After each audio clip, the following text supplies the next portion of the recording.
हम संगीता ठाकुर स्वागत करे छी अपन यूट्यूब चैनल मिथिला के नगरिया में। आइ के एहि वीडियो में बुझब जे जितिया पाबनि में जे तेल खरी चढ़ै अछि, चूड़ा चढ़ै अछि, से क्या जगह चढ़ाब, अपन पितर के चढ़ेती आ के नहीं चढ़ेतीन, यह सब चर्चा एहि वीडियो में करब। तो वीडियो शुरू करे से पहले चैनल के सब्सक्राइब जरूर कर लेब आ नोटिफिकेशन सेहो ऑन कर लेब।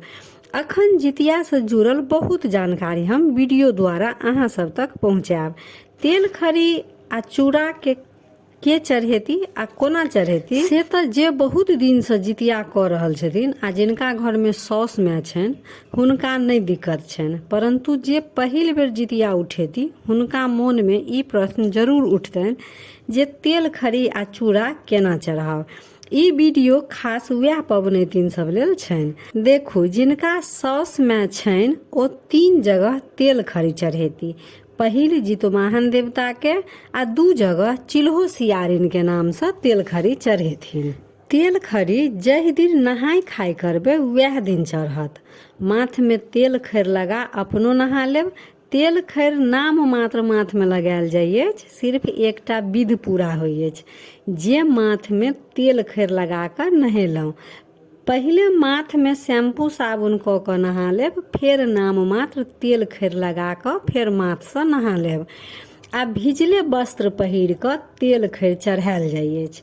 पहिले तो स्त्री सब पोखर इनार में करे छलथि, लेकिन आब तो से बात अछि नहीं, तो अपने घरे आंगन में नहा कर ओते तेल खैर भिजले वस्त्र पहिर कर चढ़ाब। चढ़ौला के बाद सब उसरैक कऽ कोनो चीज में उठा लेब आ पोखर तालाब में विसर्जित कऽ देबनि। तो ई बुझलहुँ जे जिनका साउस माय छनि ओ 3 जगह तेल खैर चढ़ेती आ जिनका साउस माय नहीं छनि ओ 3 जगह तो चढ़ेबे करती, संगे अपन साउस माय के नाम से सेहो चढ़ेती। हुनका जतेक पितर रहतनि, पितर भेल जे जेना किनको परिवार में साउस मरि गेल रहै छनि, दियादनी मरि गेल रहै छनि, ननद मरि गेल रहै छनि, सभक नाम से तेल खैर चढ़तनि। आ जेना तेल खैर चढ़ेबै तहिना चूड़ो चढ़ेबै। जतेक जगह तेल खैर चढ़ेबै ततेक जगह चूड़ो चढ़ेबै। जिनका जिनका नाम से तेल खैर चढ़ेबै तिनका तिनका नाम से फिर चूड़ो दही चढ़तनि। चूड़ा 2 टाइम चढ़ै अछि। एक बेर जहिया तेल खैर चढ़ेबै तो ओ नहाय समय में चढ़ा लेबै तेल खैर आ नहा लेला के बाद फिर कपड़ा बदल कर घर में आबि कर चूड़ा दही मिठाई चीनी जतेक जे चढ़बै के हैत से फेर चढ़ेबनि।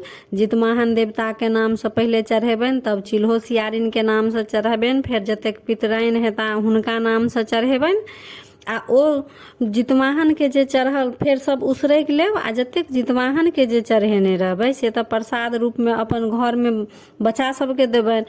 आ चिल्हो सियारिन के नाम से जे चढ़ल रहत, पितराइन के नाम से जे चढ़ल रहत से सब उसरैक कऽ ओकरा फिर पोखर में या तालाब में कतौ विसर्जित कऽ देबै।